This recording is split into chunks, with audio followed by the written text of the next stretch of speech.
for especially funerals and weddings, but government had banned all such activities, so the impact was severe. Mary, for instance, explains that though government keeps relaxing the restrictions, patronage of tomatoes are still low because schools and funerals are yet to open in its full scale.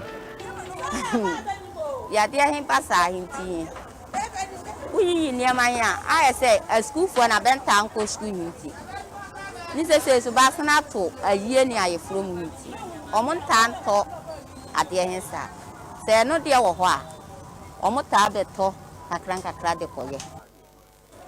Nabeba one wine day. Biba was rote or beba. Was it be a or by a dear him betching tea? Be a while on froca, no about. Until near my home could be a while bit much and I'm obeying now tree. And near my order so. In the wake of the pandemic and its impact, it has become necessary to wear nose masks at all times in public and wash hands regularly. Wearing the face mask, for instance, has not been easy for traders, so they often wear it inappropriately. Say, you need to say, I buy say your moya who buy. Until we are near the boy who buy. What shall I open it? Am I washing here? Oh, yeah. My team can wash his and the one washing him. Oh, yeah. The one where you can cry out the apple, yes. Mampenny or Cassati, say you need watch and so. Young Catayano, your Catayani, your hotelier. And so you do Mirano, so you say, Yame Yaduma. They you do Mampenny, watch your holy and sa. Yet you will say, I know. Both the market queen, Mary, and the government at the peak of the pandemic last year asked affected small and medium businesses to apply for loans to support their businesses. Mary and a good number of her trading colleagues couldn't access the funds, so for them, they want the economy to open up so their business.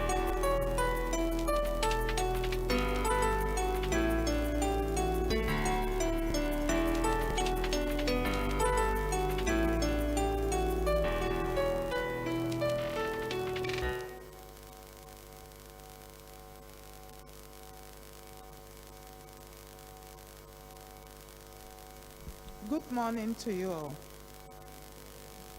and welcome to Netright's Stakeholder's Engagement on Protecting Food Systems During Pandemics, the role of the state and non-state actors. Before we start, can we quickly know who is here?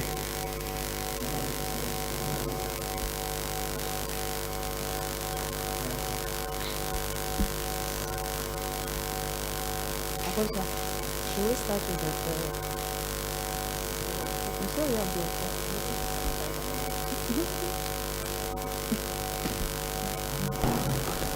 Let me start from.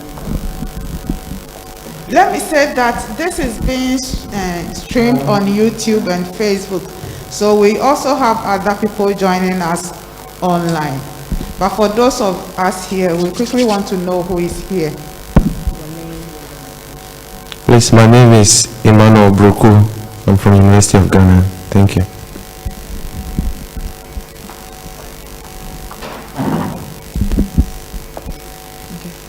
My name is Adedola Akbalabi. I'm with the Peasant Farmers Association of Ghana. Good morning. My name is Akusia Dakwa from the University of Ghana.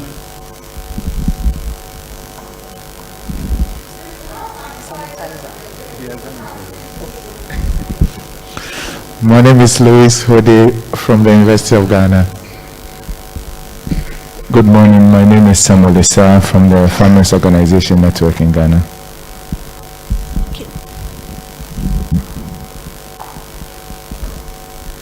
Good morning. My name is Delight Isi Ametefe from National Inland Fishermen Council and National Inland Fishmongers Association, Adabraka. Good morning. My name is Binora Kofi, Dummy Market, Provisions. Good morning. Good morning. I'm Isaac Nyako Kwachi from Sen Ghana. Good morning. I'm Azikiso from GPRA2 National Secretariat. Okay, thank you. Good morning. I'm Robert Ashali. Sorry. I'm Robert Ashali from the Planting for Food and Job Secretariat, MOFA. Thank you.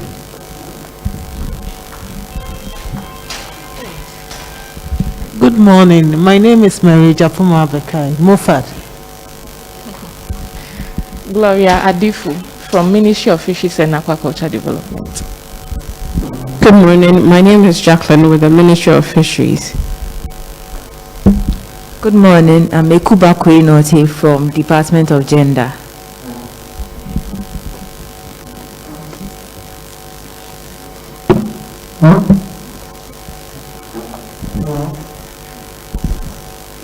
My name is Edward Carway. I work with the General Agricultural Workers Union of TUC. Good morning. My name is Vivian Smith. I'm from Ghana Tomatoes Traders and Transporters Association. Susan Aite. I work with FIDA Ghana. Good morning. My name is Bashir Atukama. I'm with the General Agricultural Workers Union of TUC.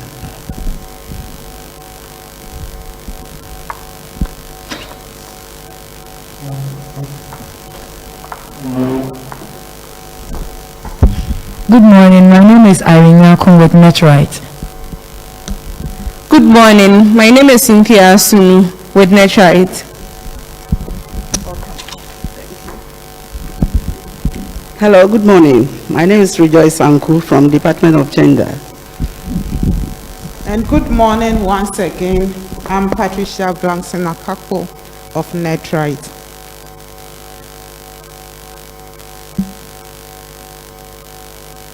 In October 2020, if I'm right, the Network for Women's Rights in Ghana collaborated with the Institute of African Studies of the University of Ghana to undertake a one-year research and advocacy project on the impact of COVID-19 responses on the political economy of African food systems. The project is part of a broader project led by the Institute for Poverty, Land and Agrarian Studies Plus of the University of Western Cape, South Africa. This project is being implemented in 3 countries, South Africa, Tanzania, and Ghana, and is supported by the International Development Research Center, known as IDRC. The Ghana study focuses on municipalities and their environs in 3 regions that exhibit distinct and diverse food system dynamics. So we looked at Greater Accra, Upper West, and Bono East. The one-year program, whilst Institute of African Studies is responsible for the research component of the study of the project, Netright was responsible for the advocacy component of the project, including the compilation of food diaries, which fed into the study by IAS, and have provided platforms at the regional and national levels, targeting different actors to discuss COVID-19 impact on the political economy of Ghana's food systems. And the documentary that you saw earlier on is one of 3 documentaries that we developed for the project sites, Upper West, Bono East, and Greater Accra, focusing on the lived experiences of food actors within the supply chain. COVID-19 shocked the world and have had dire consequences on economies. In a communique issued in April 2020, the International Panel of Experts on Sustainable Food Systems indicated that the COVID-19 pandemic has laid bare the underlying risk, fragilities, and inequities in global food systems and pushed them close to breaking point. When we look at what is happening here in Ghana, this is also true for Ghana, as the country continues to grapple with the fallout of the pandemic on its food systems. Ghana's COVID-19 measures have had different impact, if you will recall. Social distancing, school closures, and there are no institutionalized measures to protect actors in the supply chain. The public goods they deliver and the actors underpinning them have been undervalued and underprotected.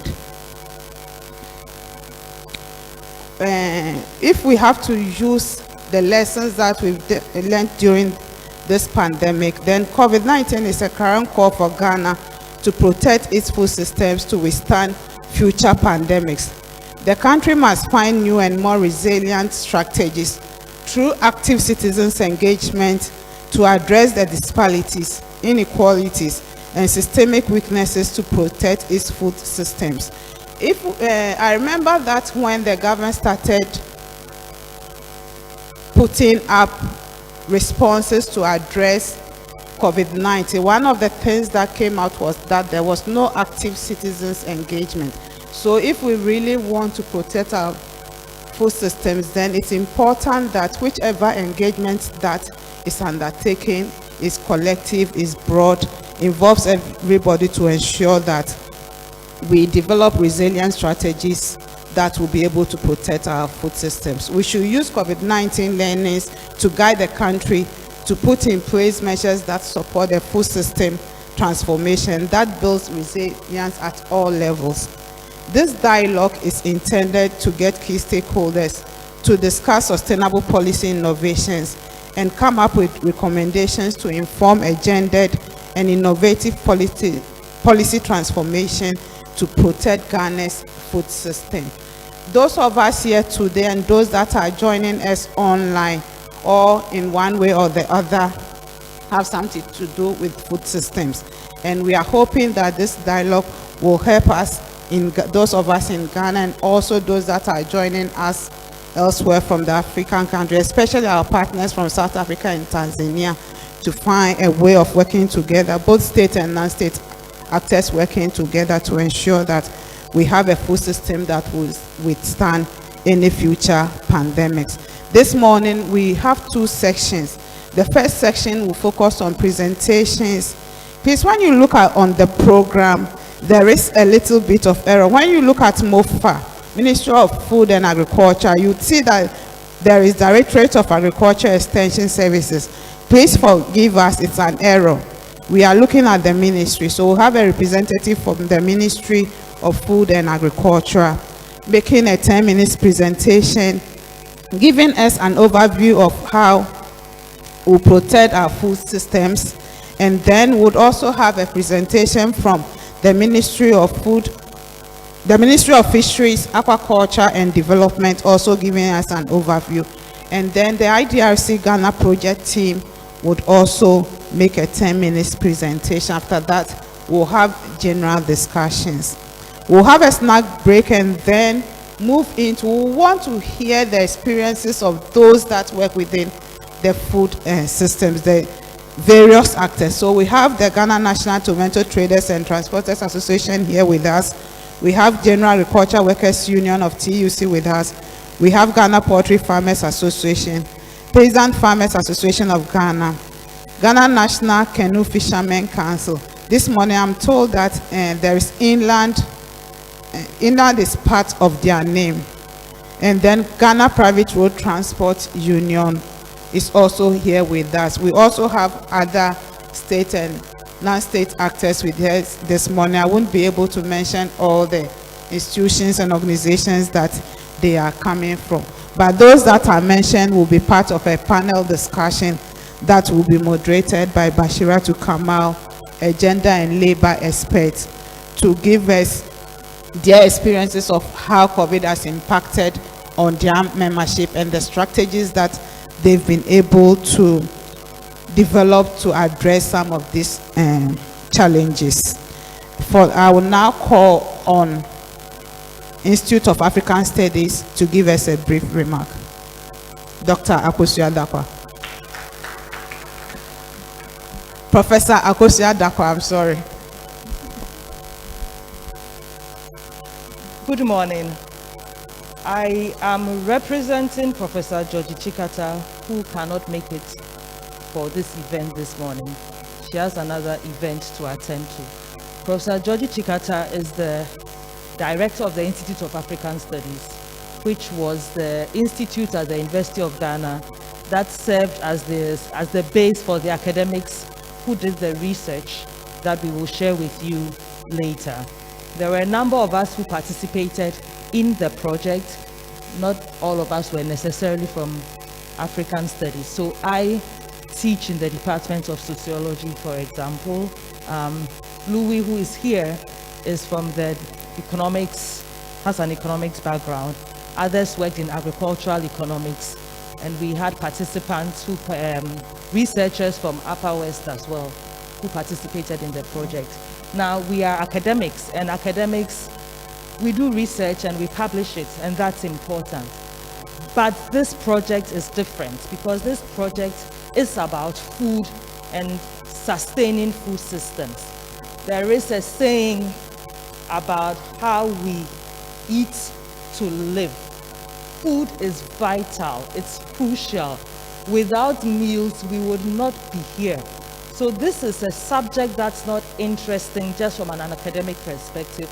This is a crucial topic, one that is important to ensure that we can sustain our lives as individuals. And so we are really very happy to be able to participate in this event because we get to share the findings of our research with the key stakeholders in ensuring that our food system is sustainable and able to withstand pandemics or whatever other shocks might come our way in the years to come. So I'm really very happy to see that all of the major stakeholders, either non-state or state actors who were invited to join us today, are present. And I'm looking forward to a discussion that is rich, that is sustained, and one that we can use to get the government to do what needs to be done to ensure that our food system is resilient. I hope that this conversation will just be the beginning of other conversations to come, and that it will be a sustained conversation in the sense that other state actors or non-state actors will take these discussions forward and move it and push it to ensure that indeed what we discuss here is not just a 2-hour discussion that ends here, but a conversation that we keep going forward to ensure that our food system is resilient. So welcome to this morning's event, and I wish us all successful deliberation.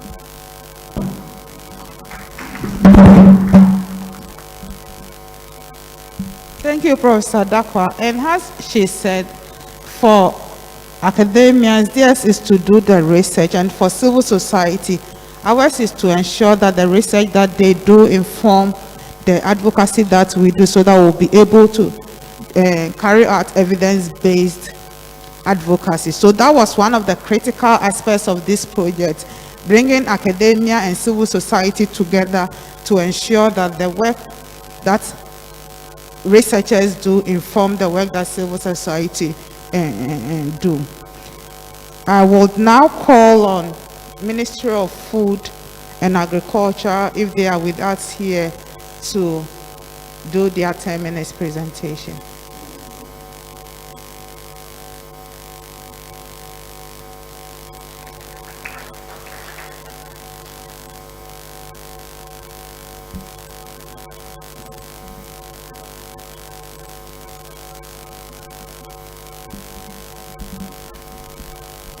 Okay, thank you very much, Madam Moderator, and good morning to you all once again.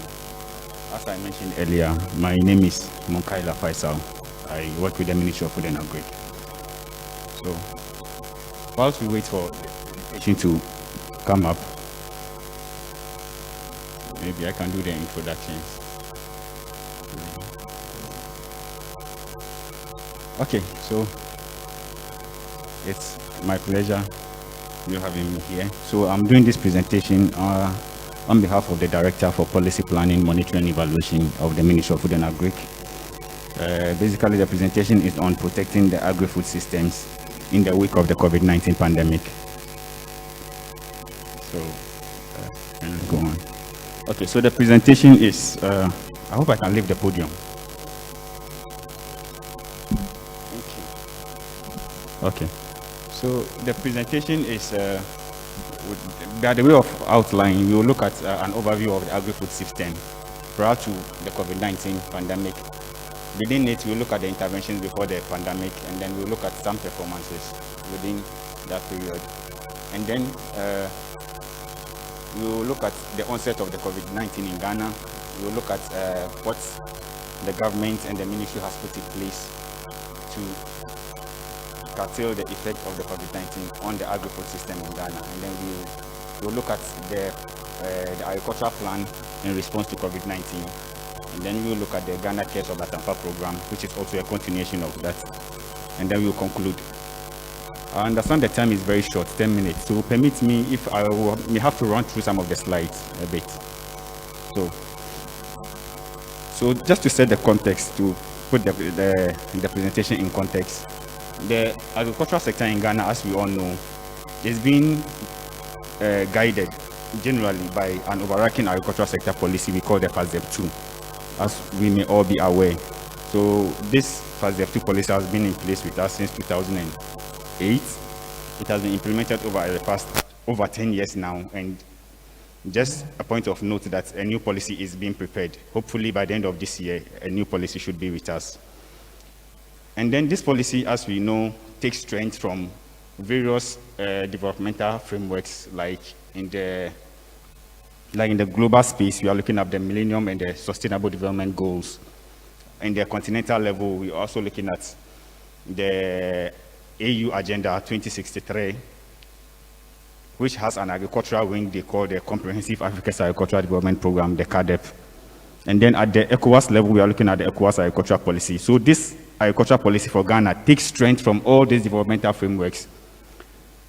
So in country, in operationalizing the policy, what we do in Ghana is to put in place a medium-term plan. So policies in Ghana are rolled out through medium-term plans as the constitution mandates the various subsectors to do. So for instance, for agriculture, we develop what we call the agricultural sector plan. In the past, we had what we call the Metasip 1, Metasip 2, and now the current one we are implementing is called the IFG, which is Investing for Food and Jobs, rolled out between 2018 to 2021. This medium-term plan, which is currently being rolled out, has mainly, and I emphasize on the word, mainly been implemented through the flagship programs that we are all aware of, mainly the Planting for Food and Jobs program, which also in itself has 5 various models. The food crop model, which we generally call the Planting for Food and Jobs. There is the livestock model called the Rearing for Food and Jobs, RFJ. There's a tree crops model we call the Planting for Export and Rural Development. There's a horticulture model we call the Greenhouse Villages concept. And then the mechanization, irrigation, and post-harvest also as another model for the Planting for Food and Jobs. So generally, this is how policies or interventions in the sector are rolled out through the policies down to plans, down to the interventions. So this is just by way of putting things into context. So I'll rush through this slide. So as we know, the food crops model, for instance, aims to boost food production and reduce importation of selected food commodities. So the food crop model in itself has 5 strategic pillars, which is, we all know, there's provision of certified seeds, provision of fertilizers, extension service, marketing, and then the utilization of agricultural platforms. The PED, which is the tree crops component or model of the PFJ, looks at provision of incentives and complementary services, such as provision of seedlings or inputs for tree crop planting, training and adherence to modern agronomic practices, effective extension service delivery, market facilitation by government, and so on and so forth. Like I said, I will not delay too much on these slides. The Rearing for Food and Jobs is also doing similar things just to improve livestock production in the country. Provision of improved breeding stocks to farmers, support with feed and water resources, infrastructure support like housing, plant and equipment, and then commercial livestock development is also being promoted through this program, and then the provision or improving livestock and extension farmer education. And then disease control and surveillance also under the program. Also the greenhouse village, we know it's mainly for horticulture, mainly vegetable production, also to promote high value horticulture crops under the controlled environment, which we all know. The ministry had in the past few years has developed 3 training centers for the greenhouse villages, which we all know. The Akumadan one that has about 14,000 meters square, area, and then the Bojuasi, and then the Dowenya one. Also, the fifth model for the Planning for Food and Jobs is the mechanization extension and then the post-harvest component of the program. I think we all know about this thing, so I'll not waste too much time on them. On performances, we know that there have been significant results from the Planting for Food and Jobs campaign, which has been echoed over and over for the past few years. We all know, for instance, to talk about some of the commodities, for instance, rice productivity and production have increased significantly to about 60% by 2019. That is before the onset of the COVID. Maize, for instance, the productivity of maize has also increased to about 130%, also by 2019, resulting in increased production from about 1.7 million metric tons in 2016 to about 2.9 million metric tons of maize in 2019. Rice production has also reached a level of about 600,000 metric tons, which meets about 50% of local rice demand in the country. As at 2019, however, the target is to reach 1.5 million metric tons by 2023. That is in the aim to attain food self-sufficiency. So agriculture, again, as part of the performance, we know the agricultural sector has contributed about 18.5% of the national GDP in 2019. And then, still on performance, we are looking at the agricultural sector growth rates. Over the past, agriculture has grown quite significant, about 4.9% in 2018. I mean, average, it has not been drastic increase, but even though for 2018 and 2019, it has grown below the target 6% annual growth rates. In 2020, even with the COVID, the agricultural growth rate increased significantly.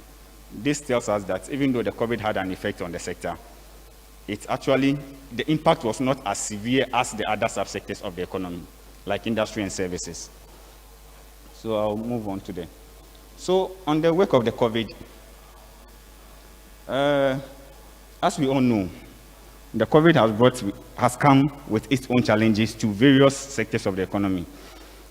To minimize the effect of the COVID on the livelihood of Ghanaians generally, the government of Ghana put in place a response program, which had 5 main objectives, which we all know during the COVID-19, some of them were rolled out. In response to that, the Ministry of Food and Agriculture, together with stakeholders, developed what we call the agricultural plan in response to COVID, which aligned to 2 main objectives of the government's own program, which are the limit on the impact of the virus on social and economic life, and then to inspire expansion of domestic production capabilities.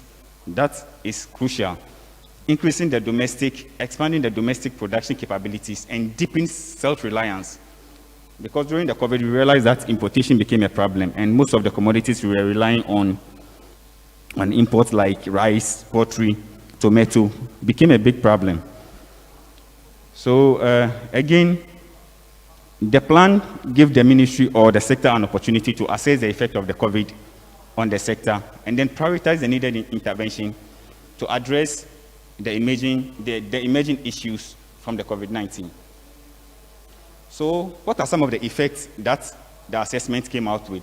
So the main effects were on food availability. So food availability was a little of a problem because of imports. One, importation, because due to trade restrictions and dependency of import staples. Like in Ghana, we have an insatiable taste for foreign rice, and then most of our poultry are also imported. So during the restrictions on trade, the importations were not coming as frequently as needed, and the quantities needed to were not coming on time. Also, local production was also a bit challenged because there was a problem with access with some of the inputs. Like we relied solely on fertilizer, imported fertilizer, which the restrictions in trade curtail the access. So that also became a problem. Then number 2, on the effect on food access. Physical access to food was also identified as one of the effects. And this is mainly due to the restrictions in movement. People couldn't go out as freely as they want to go and get access to food. And then on financials also, there was low disposable incomes of because people were at home, people were not working during the lockdowns. So their purchasing powers went low. So this had access on food access, had an effect on food access also. And then food price instability.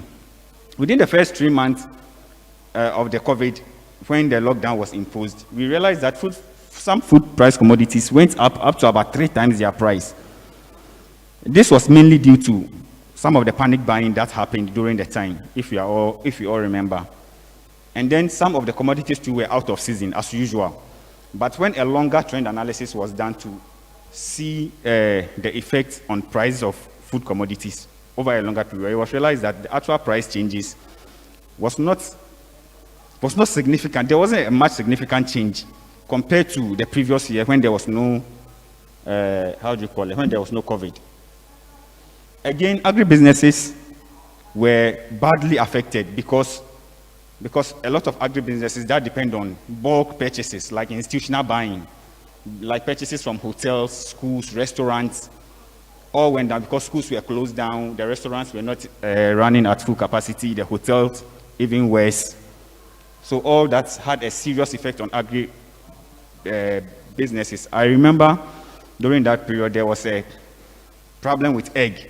It's one of the things I remember during that time, that egg production, there was so much egg available and there were no people to buy because schools were one of the main purchasing institutions for bulk purchases of egg, and it became a problem during that time.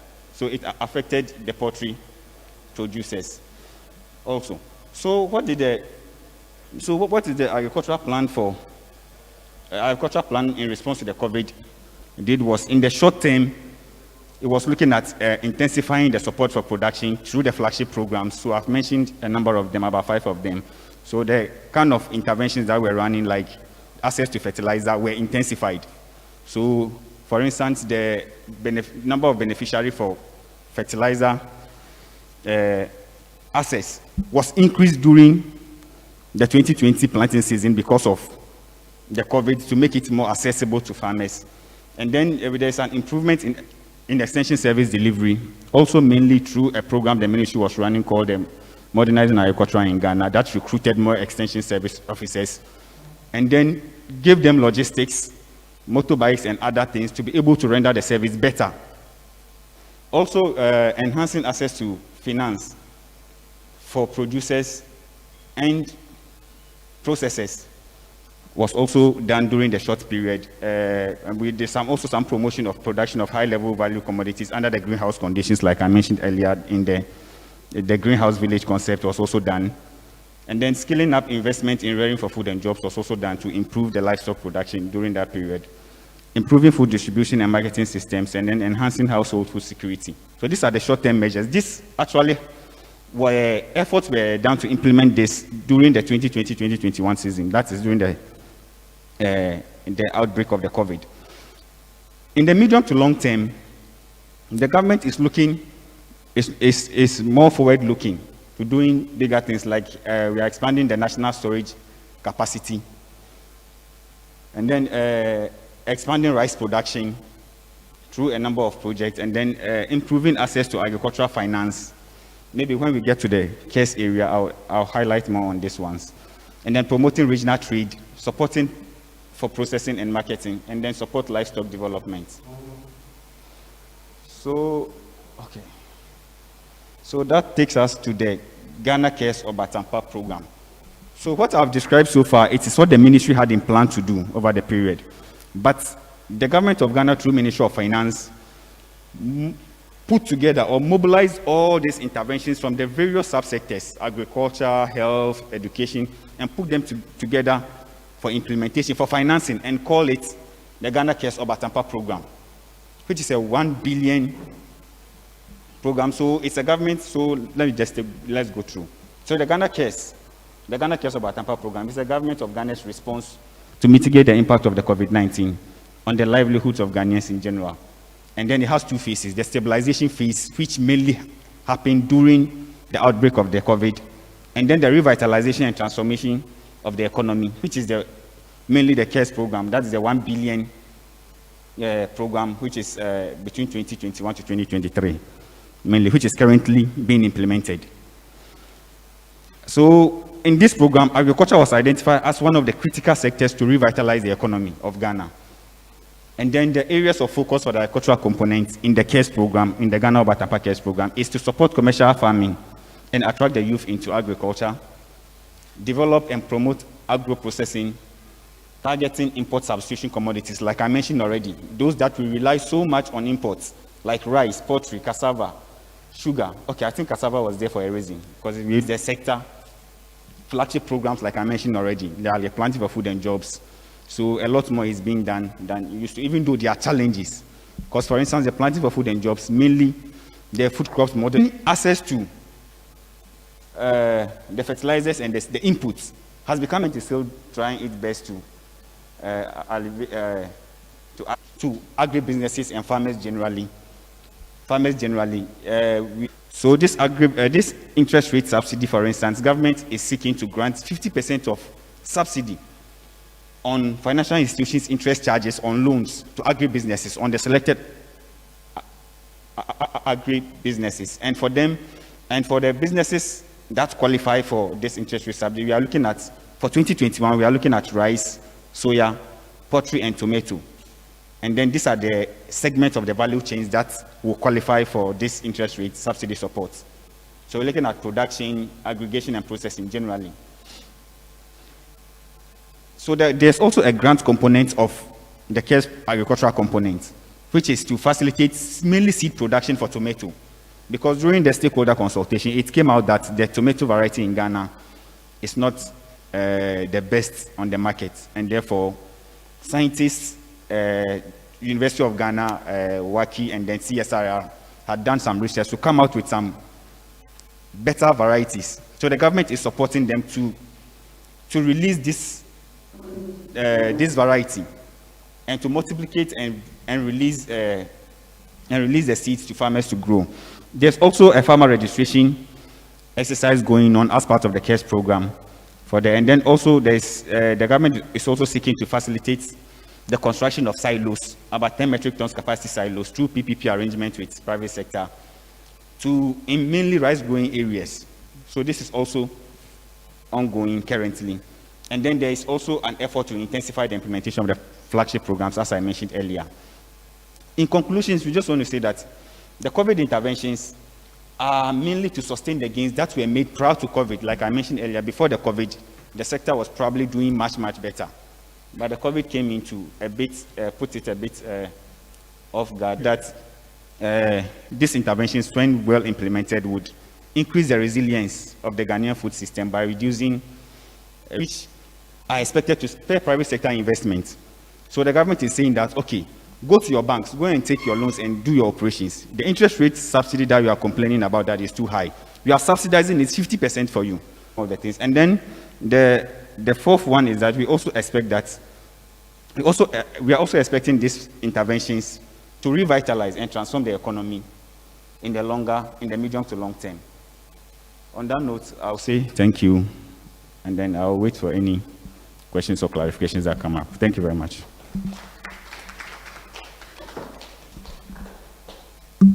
Thank you so much. I know we have a lot of questions to ask, but please note your questions down. We'll take the next presentation. After all the presentations, we'll open the floor for discussion. But one of the interesting things that he did mention was that the growth rate, in spite of COVID, the growth rate has increased. And I believe it's something that our conversations today will touch on to see if that has had any positive impact on our livelihood. He also spoke about price hikes and saying that an analysis showed that there wasn't any significant price changes. So in our discussions, I believe that would also come up. He noted that agri-businesses were affected, but also did indicate that the ministry enhanced access to finance. It will be interesting to know what kind of finance funds were provided, or how actors within the food system, how their access to finance were enhanced, because some of us have no idea about that. So I believe that will be something interesting to talk about during our conversation. And I believe the moderator for the panel discussion will be also noting some of these things down, so that in the panel discussions, the panelists can also share their opinion about some of the issues that have been raised by MOFA. I will now call on the representative from Ministry of Fisheries, Aquaculture and Development for their presentation.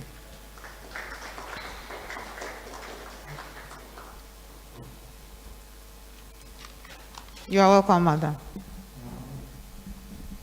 Good morning. Best regards from the Management of Fisheries and Aquaculture Development, on whose behalf I'm making this presentation. I'm Gloria Adifu, an Assistant Research Officer from the taken to protect food systems amidst the COVID-19 pandemic. So an outline of my presentation, I would have a general overview of what the food systems, as well as the emergence of COVID-19 and then its impact on the. Okay, so as a general overview, we realized, or we all know, that fisheries play a key role when it comes to 2 million people from the population of Ghana depend on the fisheries sector as income generation, contributes about 60% of our annual protein intake. We depend solely on capital consumption of 20.21. So when we look at broadly the fisheries sector, we have three main subsectors. We have the marine, which contributes which has 69% of the total fishing industry. We have the inland, which is 17%, followed by the aquaculture, which is 14%. And with the fish catch that comes from the marine, about 2/3 of the total comes from artisanal fishes, that is the canoe fishes. The fishery sector faces the fishing in the industry leading to is not sustainable. There's also inadequate fishery staffing, that's inadequate technical officers, and the non-compliance of fishers to fisheries legislation. So with this, we have there's a logistics problem, and then the personnel to carry out monitoring, control, and surveillance operations. And then we have pollution as well. So there's marine pollution and then pollution of our inland water bodies, especially with this galamsey that has come up. So the concept of food systems comprises of all the activities involved in the food value chain, right from production, where we have fishers going to catch or harvest fish, to processors, where we have majority of our women being in this sector, the fish processing parts. And then we have the distribution, that's the marketing, traders, retail, wholesale. And then to consumers, where we go and buy the fish and consume it, as well as the disposal aspect. So in all this coming into play, we realize that food systems have to have everyone on board. There's no singling out of any unit. All hands should be on deck.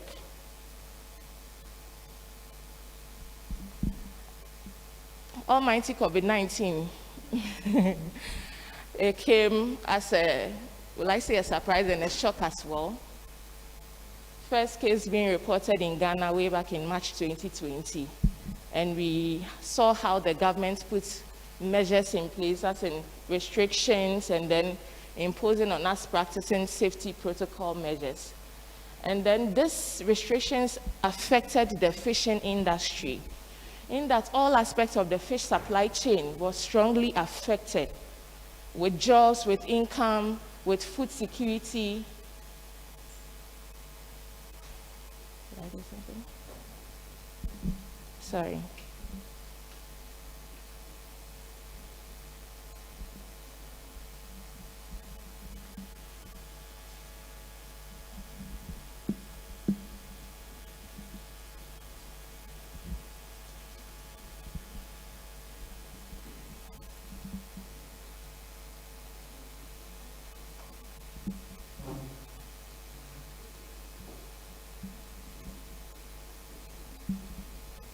Okay.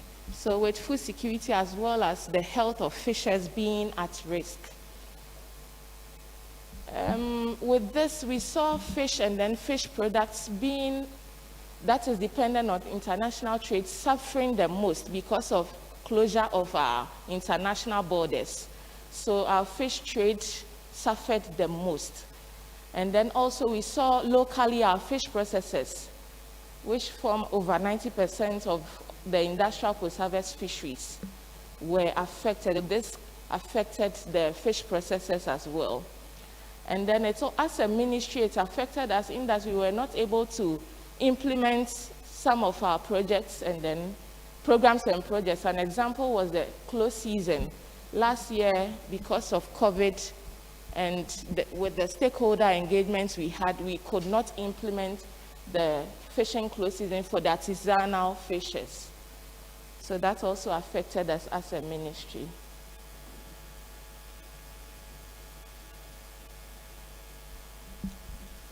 Some of the responses that the ministry took, we realized because of the communal nature of the fishers or the fishing community, and then the limited sanitation and hygienic issues, the spread of COVID-19 was at a higher risk.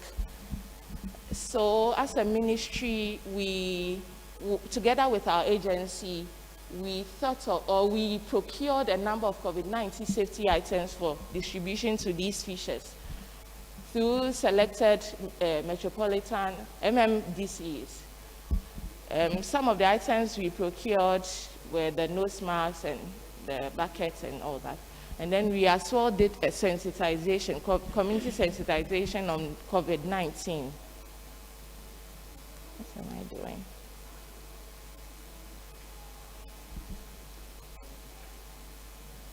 We as well as infrastructure that's having poor storage and then preservation facilities. We thought it wise to help these fish processors by supplying some of them with basins and then chest freezers in their fish processing activities.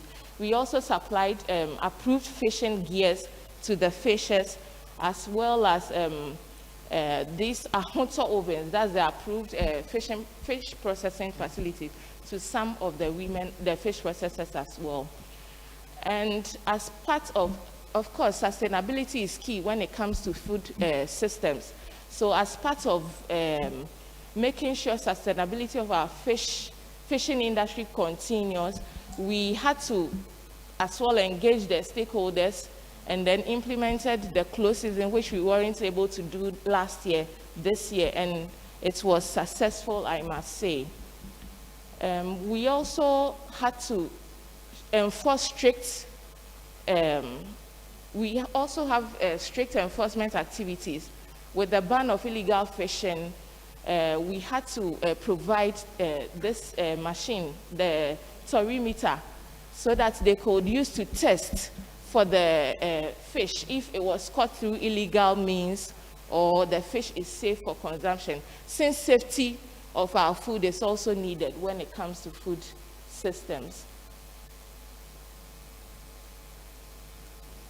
So COVID has taught us a lot of lessons for us to consider. And going forward as a ministry, we are looking at developing and adopting emergency preparedness and response plan to mitigate such unforeseen events as well as threats.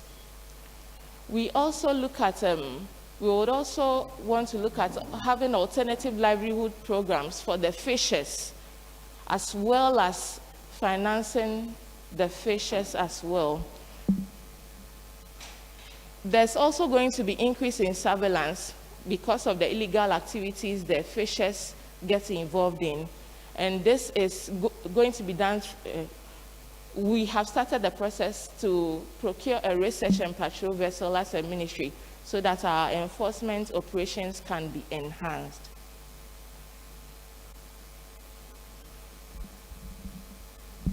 We are also looking at pushing, this is key, since all actors should be involved, pushing for inter-ministerial and agency collaborations to implement food system plans. And then the most important is to implement the co-management policy for the fisheries sector.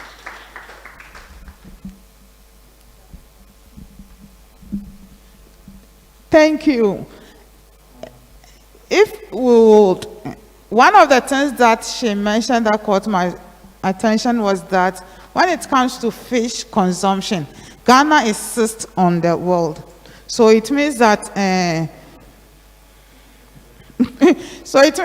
fish is important to us as Ghanaians, and so it's something that we need to have discussions around to ensure that what we have is sustainable. One of the things I noticed during COVID and also during the research and even the food diary compilation that we did was that the fishermen do not believe that the virus exists.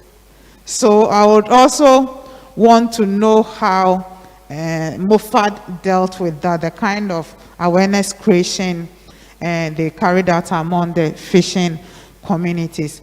Both with MOFA and MOFAD, some of the issues, the statement and counter statements about food shortages, issues around fertilizer, poultry farmers have their own issues, tomato traders have their own issues. I believe these are some of the conversations that we would like to have this morning.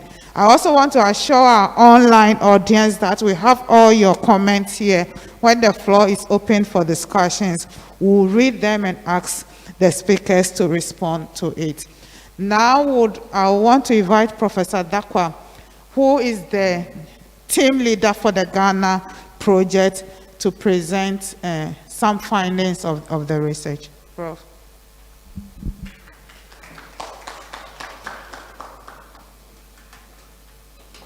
Okay, thank you very much. I've requested permission from the woman who presented from the Fisheries Commission to use one of her slides because it depicts the food system quite nicely, better than I could draw it. So I thought, why reinvent the wheel? So I credit her, acknowledge, I don't know her name, but I want to acknowledge the use of your slides. So we worked in 3 communities in Ghana over the last year. We worked in Accra, and we chose Accra because it's the capital, right? We have a large population here.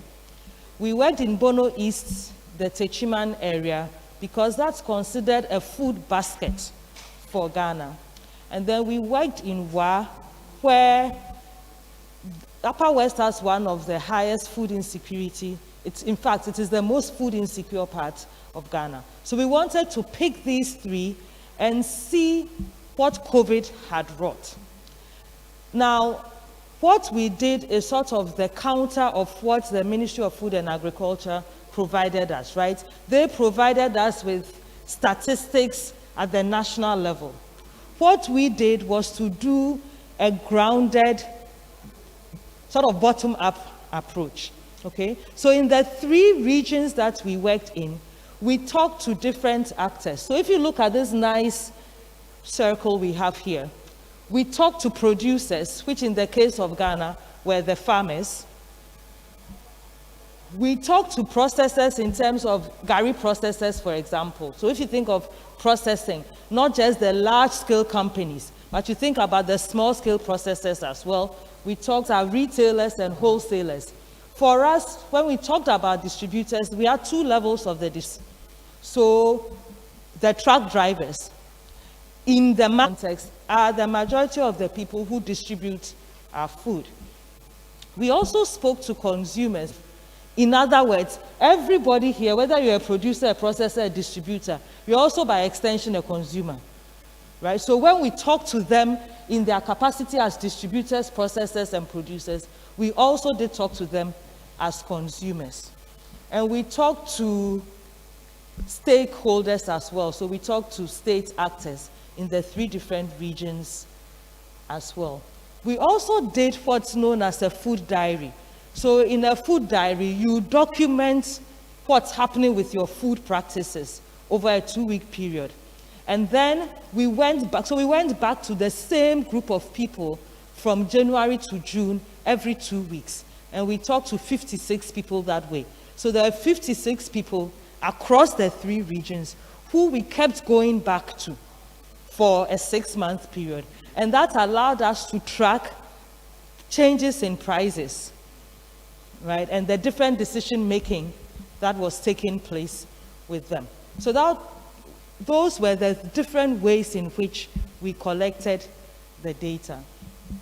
What I want to do actually is to take off of some of the discussion that has taken place from the Fisheries Commission and from the Ministry of Food and Agriculture and merge it with our findings to give us a sense of, so what next, right? So when we look at consumers, one of the things that becomes very clear is that last year, food was a problem in different ways, right?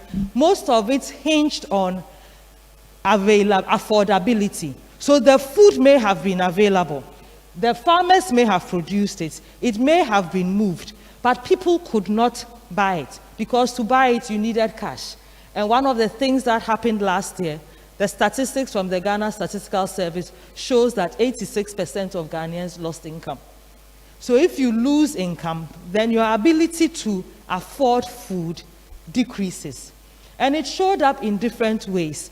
So when you ask households what had changed, they may not have changed how many times they ate, but what they were eating had changed, or the amount of what they were eating had changed. So rice was a big one, where people talked about, we are still eating rice, but we no longer cook as many cups as we used to cook.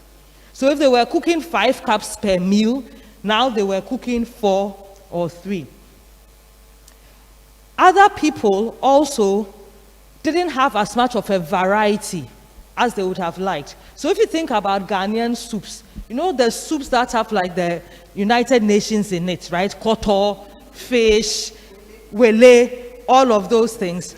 It requires income to make that possible, right? So last year, for example, United Nations soups were not as available in our homes as we would have liked. We couldn't afford them. Right? And you found that, in fact, people were moving away from fufu and soup, which is expensive, and going for kenke and pepper or benku and pepper. But actually what was interesting was they were not adding the fish or the amount of fish that we would have liked to add. So although it is true that we are on the continent, we are #1 in terms of fish consumption. Last year, we probably were not consuming 20 kilograms per person, but maybe 18 or 17. We couldn't afford to. So people talked about the ways in which the varieties that they offered their children had decreased, and sometimes they had to give up the protein. So when you make a soup, I'm not sure yet if in Ghana we know how to make soup without a meat. Right? Our vegetarian skills are not good. So you can't fathom how you'd make the groundnut soup without a base with protein. But if it came to the kenke and the banku, you could serve it. Right? You'd add the pepper, you might make an elaborate pepper sauce. And then instead of giving them a full piece of fish, you give them a quarter piece of fish or something. So that was one other way that people were surviving it. So it became clear that on consumption, something had shifted. I want to spend also a bit of time talking. The traders are here. The tomato traders are in the room. So I'll leave them to tell their story, because we do have stories about the tomato traders and about the fact that in Ghana, although most of our dishes, if not all of our dishes, require tomatoes, we don't produce enough. We rely on the Burkinabes to make our tomatoes possible.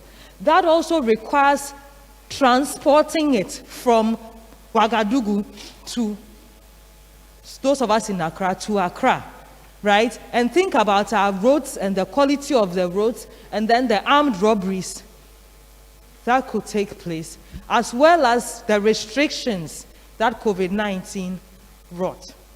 But since they are in the house, I'll leave them to give you their lived experience of what that was. But it's important in thinking about our food system and resilience to think about how as a nation we will get to the point where, as for the onions and the tomatoes, without which we don't know how to make a sauce, we shouldn't be relying on others to make that possible.